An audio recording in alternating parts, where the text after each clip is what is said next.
Hey everybody, it's Damien from Guitar Journey here, and today I want to help you get more from your scale practice. You know, whether you play guitar, or for that matter, whether you play piano, violin, saxophone, whatever, chances are you're practicing scales. But the bigger question is, are you practicing them in a musical fashion? Or to put it another way, are you practicing them in a way that you'll actually be able to use them in a musically creative manner? Now, of course, if all we do is just run through the scale, you know, I'm in a C major scale right here. If all I do is just run through the scale, pretty ordinary, and so forth, I'm still helping myself. My coordination gets better, my picking motion gets better, my hand synchronization can improve, we may become stronger, more flexible. Just doing that is valuable. But still, ask yourself, am I really getting all I can out of my scale practice? Now, the truth is, we could do video after video after video, and we'd never run out of creative ways to practice scales. Today's video is certainly not meant to be the final word, but still, today I'm going to offer you an approach that will hopefully allow you to be a little more creative in your scale practice and ultimately a little more musical. And there are going to be three overarching ideas that will help us get there. Those ideas are a focus on rhythm, a focus on touch, and a focus on context.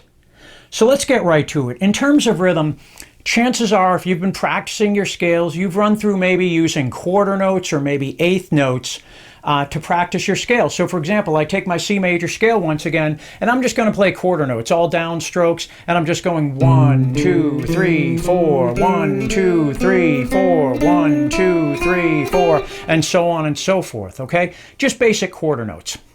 And I can do that to a metronome as well. Very good idea.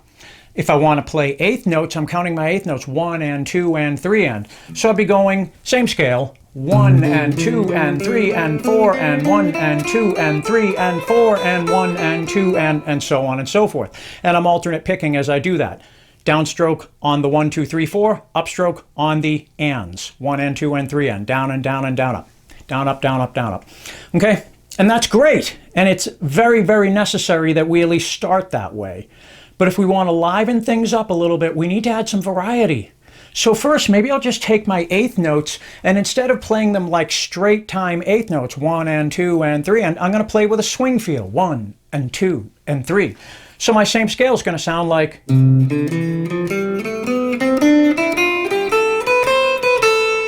and so forth, okay? So now I'm playing both straight time eighth notes and swing eighth notes. But from here, I can work on even different note subdivisions. I can play triplet eighth notes, which simply means instead of 2 notes per beat, like with regular eighth notes, we're going to literally be playing 3 notes per beat, and we're going to count them: 1 triplet, 2 triplet, 3 triplet. And it's going to sound like this.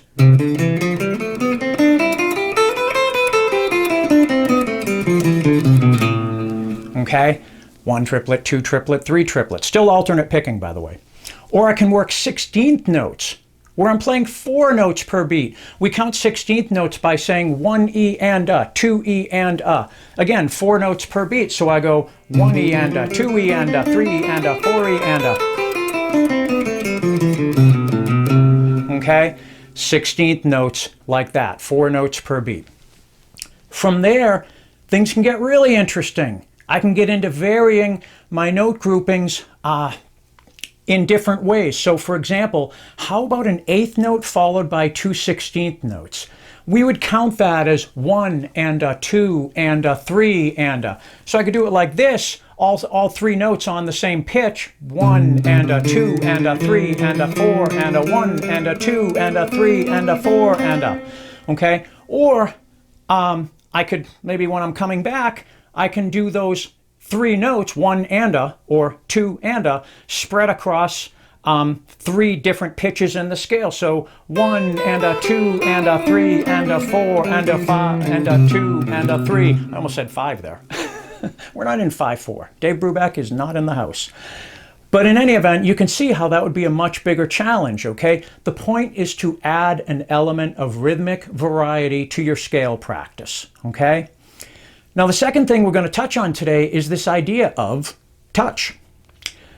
And that's really pretty simple. I can play my scale in a very legato fashion. I can also, by contrast, play it in a very staccato fashion. Legato means smooth and connected, and I want to really focus on playing my scales in this smooth, flowing way where each note seems to lead into the next note. We want to hear as little of a break in the sound as possible, okay? And I'm going to try to play kind of slow there so I can really listen to whether I'm creating any break in the sound or if I'm really playing in a legato fashion. I'm going to do it as eighth notes, but pretty slow.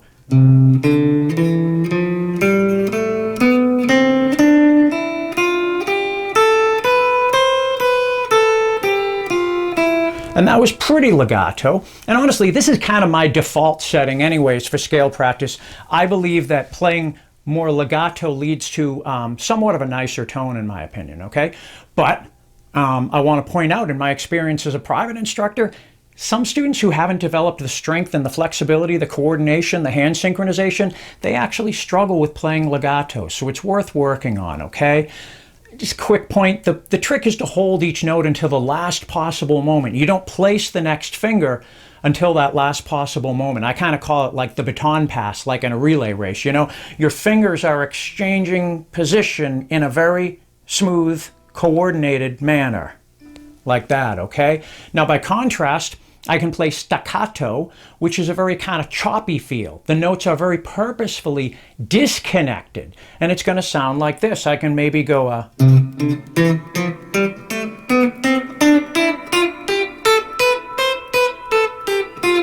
and so forth, very disconnected, and that has its place.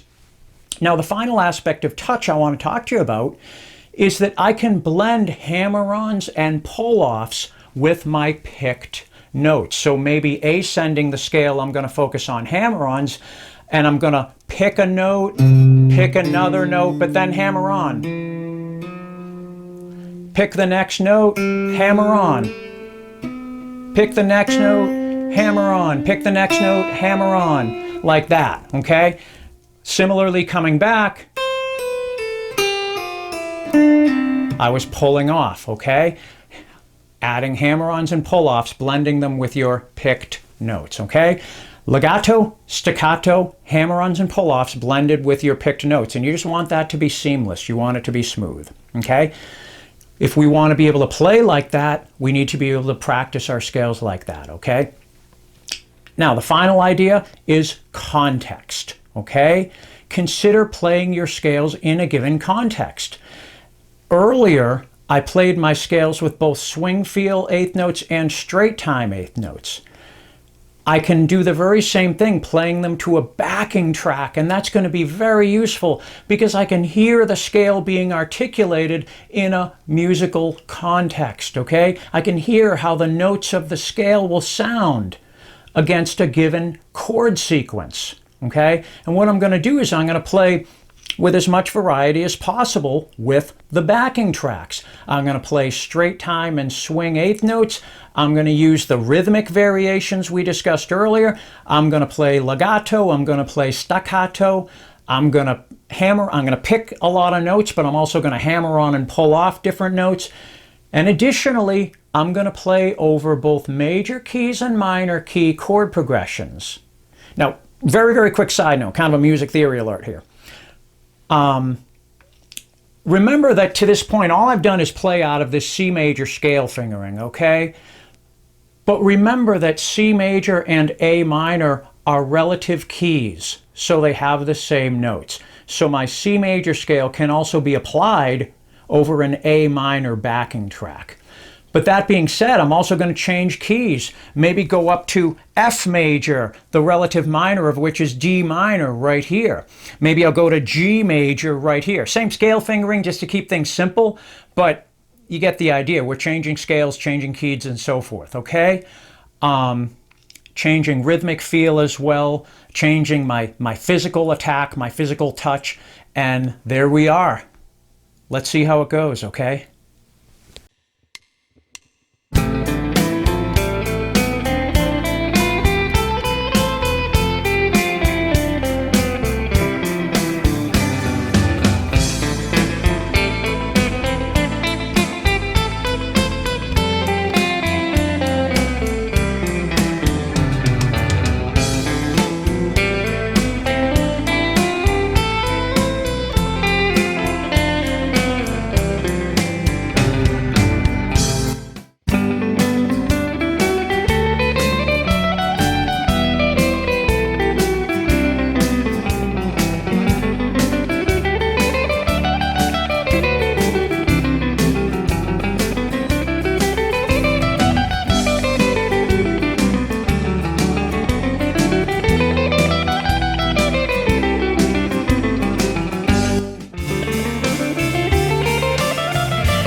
Now you might say, why bother playing all these exercises over a backing track? Why not just use the scale and improvise over a backing track using the scale?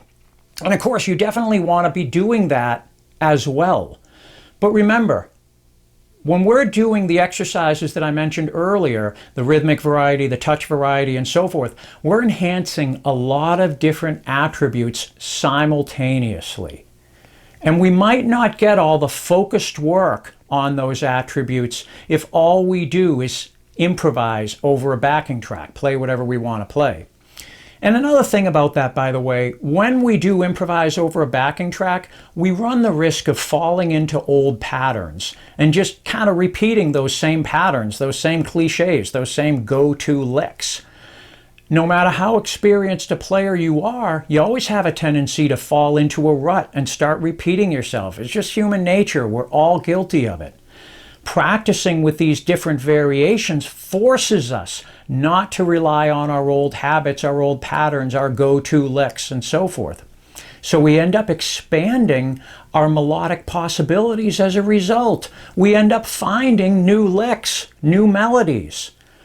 So give it a shot, okay? Give it a shot and let me know how it goes, okay? Thanks very much for watching, and I really do hope that this helps you to enhance your technique, but also expand your melodic vocabulary, okay?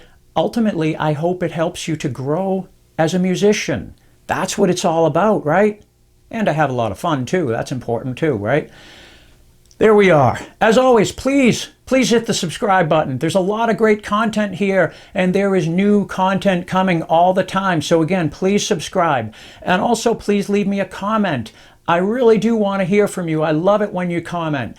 Maybe you can add some variations of your own that you think other viewers would find helpful. And as I like to say, even if you disagree with me, leave a comment anyways. We can have a discussion, and all of us will be better as a result. Thanks so much. Have a great day.